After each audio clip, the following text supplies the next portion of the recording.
tengo que pedirle al jefe tacto a la hora de hacer una nota, porque si yo le pido eso, estoy poniendo en riesgo mi fuente de trabajo.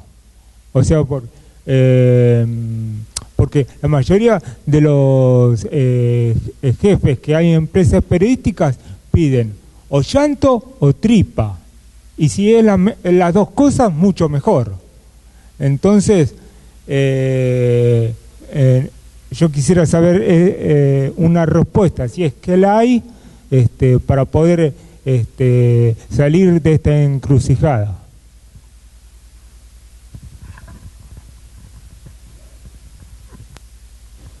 Hola. Claro que la hay, y forma parte y entramos en un tema, si querés, más general.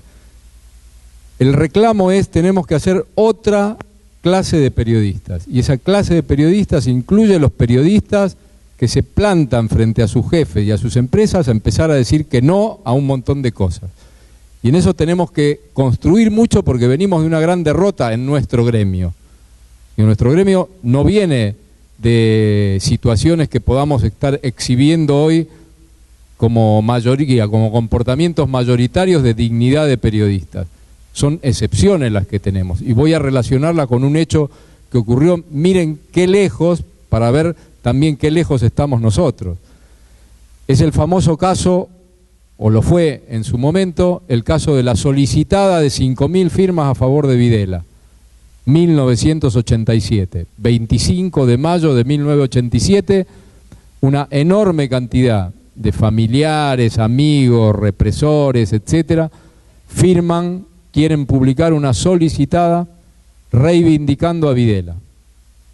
La solicitada llega, en aquella época no había la forma de edición que hay ahora con las computadoras, entonces llega en papel, con 5.000 nombres, muchos días antes, para que los correctores revisaran el listado de quienes iban a salir para que no se cometieran errores. La solicitada era paga, iba a salir en varias páginas de Clarín, La Nación y, si no me equivoco, de La Prensa. No pasaba nada, era un hecho más, una solicitada. ¿Cómo empezó? ¿Cómo se encendió la chispa de rebelión?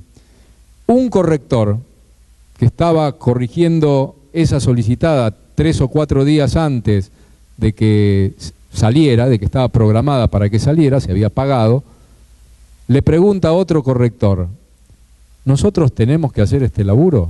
O sea, yo tengo que hacer este laburo de servirles a estos sinvergüenzas para sacar una solicitada.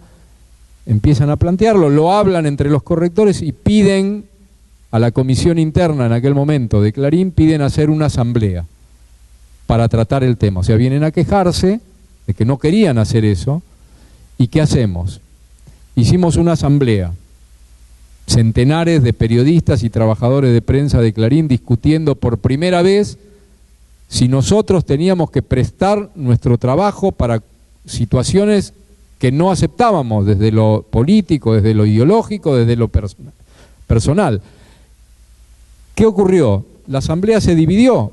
Hubo compañeros que decían: nosotros trabajamos en relación de dependencia, acá vienen y te traen algo, tenemos que cumplirlo, para eso nos pagan el sueldo, así que si es una solicitada más, hay que corregirla y que salga. La otra mitad de la asamblea dijo que no, que los periodistas, que los trabajadores de prensa tenemos derecho un día a decir que no, para esto no trabajamos. Se votó y ganó por poco la posición de no trabajar para esa solicitada. Quedamos todos en ver, bueno, ¿y ahora qué hacemos? Y se decidió hacer una denuncia judicial por apología del delito contra los firmantes de esa solicitada.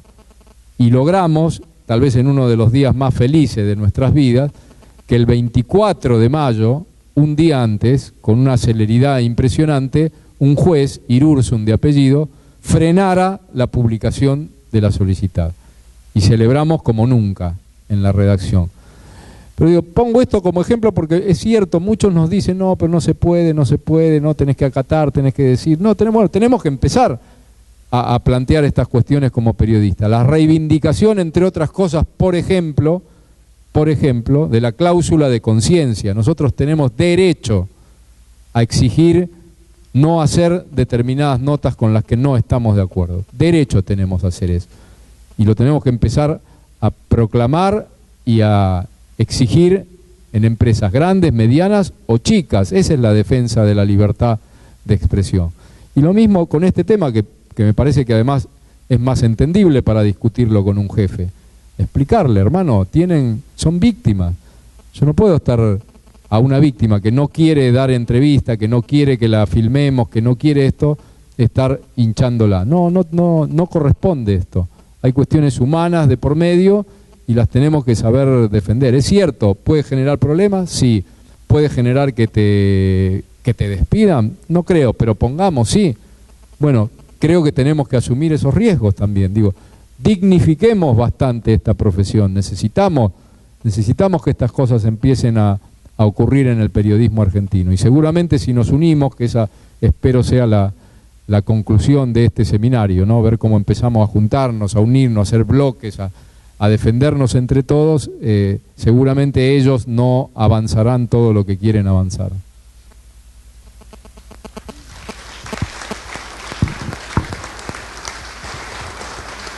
Es cortita la mía. Es cortita la mía. Por un lado, digo, si el top 5 nos dejaría grabar, no tenemos que ir a hacer la nota después al testigo. Ahí tenés una muy buena solución, porque de verdad salen en un estado choqueante. Aquellos que solemos cubrirlos salen muy mal. Y nada, yo sigo con el top 5 porque la verdad que me enferma ese tribunal. Profesionalmente. Y la otra no, allí básicamente vos decías, hay una suerte, no sé si dijiste de listado, pero bueno, hay palabras que cambian para lo que es el tribunal y para lo que es nosotros los derechos humanos. ¿Cuáles son esas palabras básicamente, si tenés o si hay en algún lugar donde podamos rastrear algún tipo de listado para tenerlas en cuenta, obviamente, ¿no? Gracias.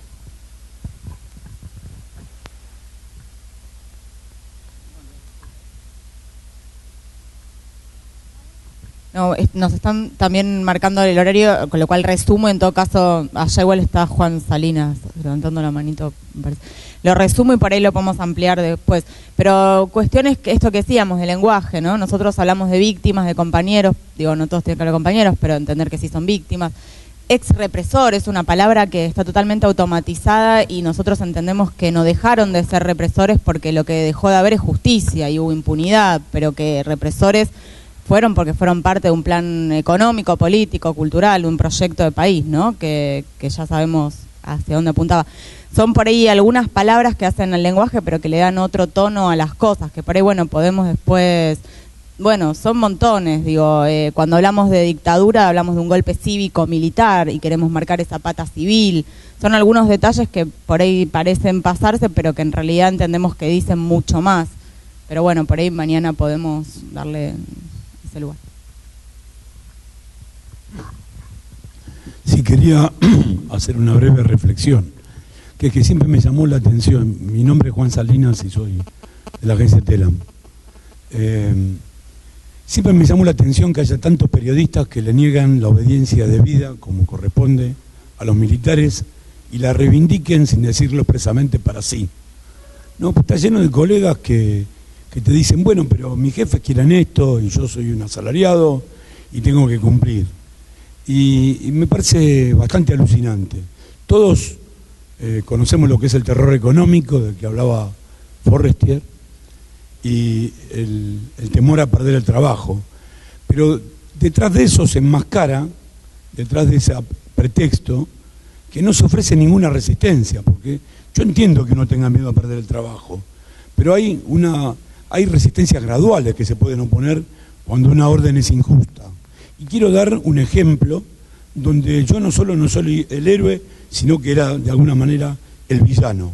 En el año 2000 me tocó ser brevemente director de un diario en Rosario. Un diario que la patronal lo quería popular y lo más sensacionalista posible.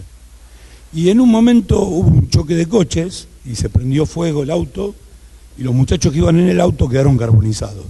como si hubieran sido esos budistas que se incendiaban. Entonces uno de los cadáveres había quedado sentado, absolutamente carbonizado. Y rápidamente mi segundo trajo la foto y dijo, tapa, ya está, tapa, es esto. Y uno de los periodistas que estaba viendo la nota, Damián se llamaba, me acuerdo muy bien, vino y me dijo, mira, vos sos porteño y en Buenos Aires todo el mundo es anónimo, pero acá la gente se conoce y tiene familia y tiene hijos y tiene madres y nosotros no podemos sacar esta foto porque vos imaginate la madre de este chico que acaba de morir carbonizado, mañana cuando lo vean toda la ciudad la foto esta, es un horror, es algo que no se debe hacer. Y yo primero le dije, estuve por tratarlo mal, ¿no? Para decirle, escúchame, acá, este es un diario que es así, yo tengo órdenes de hacerlo de esta manera. Pero después reflexioné y me di cuenta que el tipo tenía absoluta razón. Y entonces discutí con mi segundo y la tapa no salió. Y seguramente perdimos ventas, porque es un diario que estaba enfocado precisamente hacia el sensacionalismo. Ahora, siempre es posible oponerse, ¿no? Siempre es posible oponerse y por lo menos decir, como dice Pablo, que bueno, yo no lo quiero hacer esto, qué sé yo. No, hay que sentar precedente, aunque igual lo haga otro compañero, quizá. Pero hay que oponer resistencia. No puede ser que queramos para nosotros la obediencia de vida. Eso solo. Lo digo porque lo veo muy seguido en el gremio de muchos colegas que dicen, no podemos hacer otra cosa, como si lo fueran a matar. La verdad para mí es otra, es que estamos metidos en una carrera y que hay muchos periodistas que saben que si se oponen a lo que dicen sus jefes, van a sufrir represalias. No que los van a echar, pero seguramente les van a postergar un ascenso o lo van a mandar a una sección más fea y no están dispuestos a pagar ese precio. Bueno, no hay nada que sea gratis en el mundo, hay que tomar riesgos. Esto es lo que quiero dejarles dicho. Bueno, quedan 2 preguntas y cerramos ahí la jornada después de ellos 2.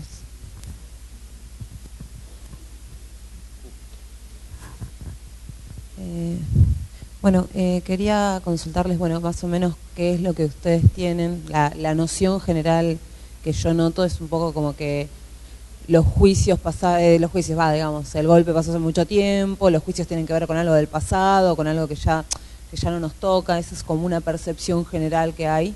Digamos, qué programas y digamos, cuáles son los aportes que podemos hacer para mostrar que hay una pata, no solo la pata de lo que fue el golpe cívico-militar, sino también que hay una pata que nos toca ahora, o sea, es decir, mucha gente que se enriqueció durante ese tiempo, mucha gente que quedó impune durante mucho tiempo, es decir, hay algo que no llega hasta hoy, digamos, si ustedes tienen así específicamente esta información, programas, etcétera, que den cuenta de esto, digamos, y cuáles son las investigaciones que están en curso respecto a esto.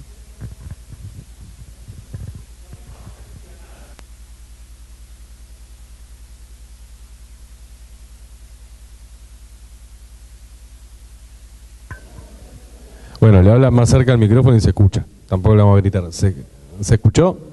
No había impulso. Bueno, básicamente era, digamos, como, en resumen, cómo se puede hacer, digamos, o cómo se puede establecer o qué se ofrece desde las organizaciones para mostrar que hay una pata, digamos, aparte de esto de que fue un golpe cívico-militar, que hay una pata que nos llega hasta hoy. Es decir, algo que nos afecta todavía hoy, porque la idea es como que, bueno, el golpe pasó hace mucho tiempo, los juicios tienen que ver con algo muy del pasado, digamos. Cómo se muestra que hay gente que se enriqueció, que digamos, qué es lo que se está haciendo al respecto, digamos.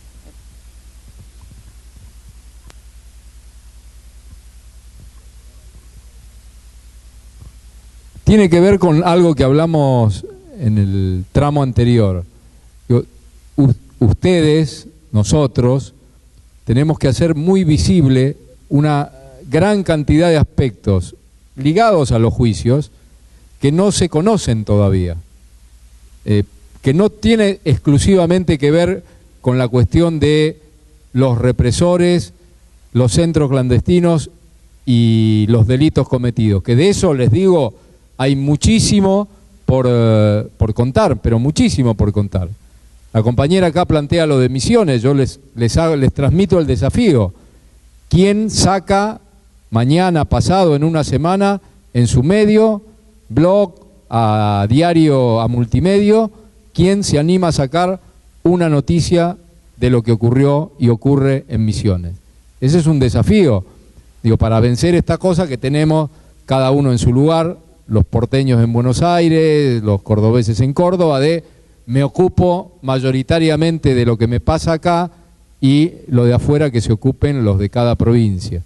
Digo, están esos desafíos, pero además el tema de la dictadura atravesó tanto nuestra historia, nuestro presente en aquel momento y el futuro, que está latente el tema del terrorismo de Estado en cada esquina. Digo, la dictadura arrasó con todo. Entonces, cuando uno dice son solo los delitos de lesa humanidad y los juicios, no. La ley de medios era una clara señal de la dictadura y parecía que no tenía nada que ver con los juicios. Y sin embargo estuvo ahí hasta hace 2 años. Hasta hace 2 años, 2009, los argentinos toleramos tener una ley firmada, entre otros, por Videla, que regía nuestras vidas. Y ni les cuento las que hay, que fueron quedando, y las reglamentaciones que han quedado firmadas por dictadores. ¿Cuánto cuesta echar a un juez de la dictadura? ¿Saben por quién se está haciendo una movida interesante y no se lo puede sacar? Casanelo, ex intendente de la dictadura en Quilmes, camarista en Quilmes actualmente. Ahí andan muchos compañeros de la zona todos los años haciendo movidas para echar a Casanelo, que esté un intendente de la dictadura, esté como camarista. Hoy, noviembre del 2011, tienen que estar haciendo denuncias al Consejo de la Magistratura, etcétera. Bueno, la dictadura nos cruzó por todos lados y nos sigue cruzando, y muchísimos, miles de funcionarios de la dictadura todavía andan pavoneándose y ocupando cargos en distintos lados del país. Y eso es un trabajo para periodistas, para hacer, denunciar. No estarán vinculados por ahí algunos al terrorismo de Estado directamente, pero la verdad no tienen por qué estar. Esos tipos, mayoritariamente digo, fueron hombres, esos tipos la tienen que pagar, y no puede ser que se estén aprovechando de la democracia para, entre otras cosas, enriquecerse o cobrando del Estado. Casanelo y otros tantos no tienen que ser más jueces. Obviamente la pata que más nos interesa es poder identificar, poder sacar a la luz a aquellos represores, a aquellos cómplices que están ocultos.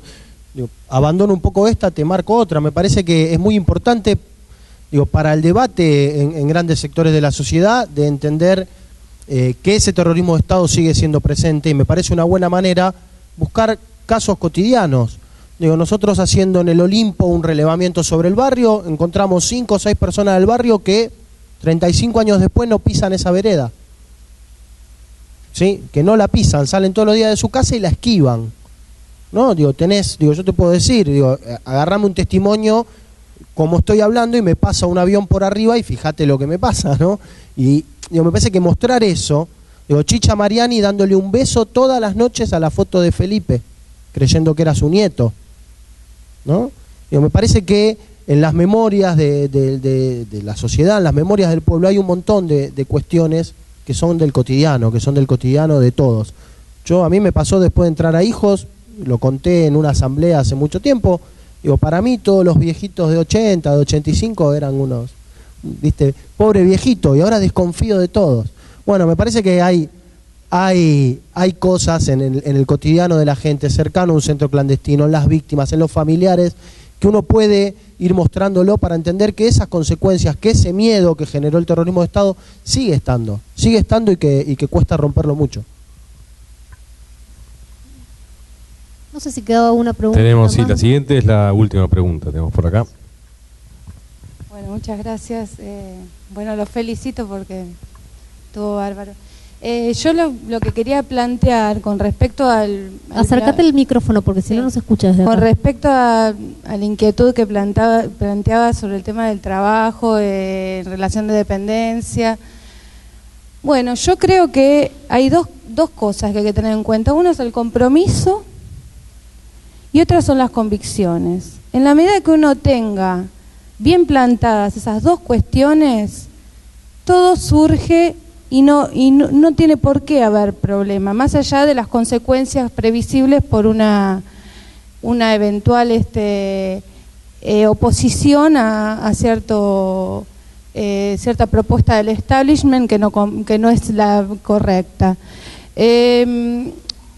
Y por otro lado, no necesariamente las personas que, como yo era muy chica cuando fue la época de la dictadura, no nos pasaban por, o sea, las cosas, digamos, la información estaba manipulada y en muchos ambientes o familiares no necesariamente se conocía todo, se tapaba la información y los padres a veces también eran cómplices de eso. En tanto y en cuanto las personas que no hemos a lo mejor tomado conciencia en determinado momento, pero sí posteriormente, justamente el compromiso aparece como reparación. Lo que no pudimos ver porque nos ocultaron o porque no lo quisimos ver por una cuestión, vaya a saber por qué, por edad, por lo que fuera, sí se puede reparar o resarcir de algún modo a través del compromiso. Esa era solamente mi inquietud. Muchas gracias. Le voy a devolver la palabra a Agustín, que me está pidiendo. No, una cosita que me parece que quedó del panel anterior y que no quería dejar pasar, que tenía que ver con la televisación de la sentencia ESMA, ¿no? Algo que había quedado ahí. Era obvio que la televisión pública tiene que televisar la sentencia ESMA, ¿no? O sea, resulta obvio, evidente. Es obvio que si están transmitiendo un partido de fútbol debería cortarse la transmisión y transmitir la sentencia ESMA. Ayer lo charlábamos, no, ayer no, el martes lo charlábamos un poco preparando esto y yo no sé si es tan obvio. Yo no soy periodista, digo, matemática, ¿no? Profesor de matemática. Pero para mí era una oportunidad increíble que Canal 7 esté transmitiendo fútbol, no para cortar la transmisión, sino para abrir un recuadrito chiquitito. Digo, si la televisión pública hubiese transmitido 3 horas, 4 horas, la sentencia ESMA, seguramente que mucha del televidente se hubiese cambiado de canal. ¿No? Porque entiendo que el fútbol agarra mucho más que una sentencia.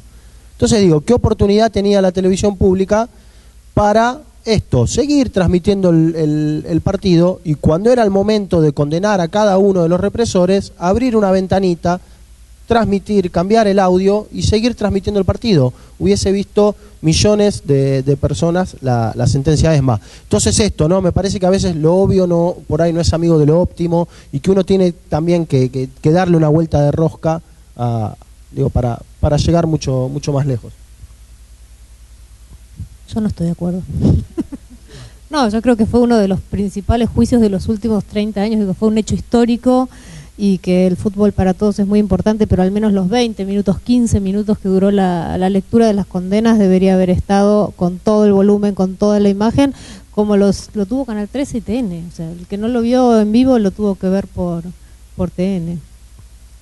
Bueno, no, creí que había sido solo... No, es verdad, pero en un momento, porque yo estuve y cuando llegué a mi casa quise ver qué había pasado después y los únicos que transmitían eran el 13 y TN, no le en vivo. Bueno, vamos a...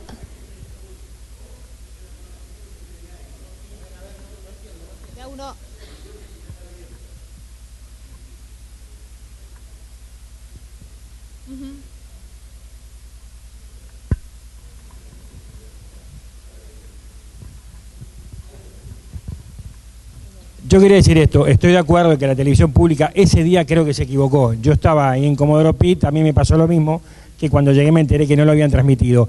Pero quiero marcar esto, tenemos muy naturalizado que la televisión pública, canal alquiladero 100%, compite con los canales de noticias. Y esto no es así, esto es otro defecto de la maldita ley anterior de medios. Es decir, Canal 7 no compite con TN. TN es un canal de noticias que si no tiene las noticias las 24 horas, las tiene que inventar. América TV, TN y demás, porque ese día TN estaba en sincro con Canal 13, pero Canal 7 tiene sus muy buenos noticieros en varios momentos del día y no tiene por qué pasar noticias todo el día, salvo el caso de la ESMA. Pero digo, no naturalicemos que lo que pasa TN en cualquier bar de Buenos Aires, al mismo tiempo se lo está perdiendo Canal 7, porque creo que eso no es así, no debe ser así, ¿no? No, hablaba solo de ese hecho histórico. Bueno, quedó pendiente un montón de cosas de hoy, así que para mañana, ya que hoy tuvimos la oportunidad de dialogar en extenso con los chicos de Hijos, los chicos, yo sigo diciendo los chicos como si... No, yo soy más grande, gracias. Con Giselle, con Agustín y con Pablo, y de abrir este esquema en el que se ha apoyado durante todo el tiempo, tanto en los primeros años de la democracia como ahora, la labor de los organismos en la justicia. No hay una lucha que transcurra en la justicia sin la pata que transcurre en la calle, que siempre se ha buscado, y siempre los organismos fueron muy creativos y muy lúcidos para darse cuenta de eso. Yo creo que Hijos tiene una potencia, y como vimos acá en algunas de las iniciativas que llevaron adelante en los últimos años, pues me llamó la atención lo de los dibujos de las audiencias. Me parece que son brillantes y me emocionan y me conmueven muchísimo. Así que les agradezco mucho a los panelistas invitados.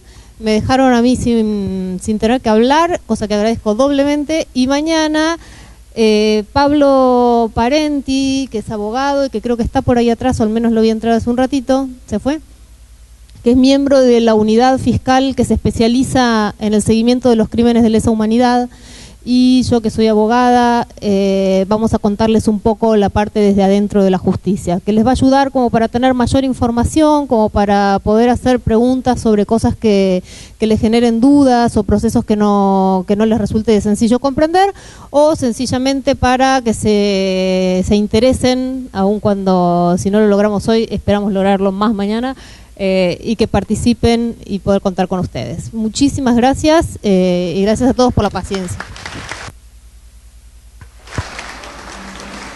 Bueno, de esta manera entonces damos por concluida esta primera jornada del Seminario de Formación para Periodistas, Juicios por Delitos de Lesa Humanidad en Argentina. Los esperamos mañana, recuerden, a las 10, esto sí, hay una segunda jornada, y mañana, concluidas las actividades, se van a estar entregando los certificados de asistencia, así que es importante que se queden hasta el final.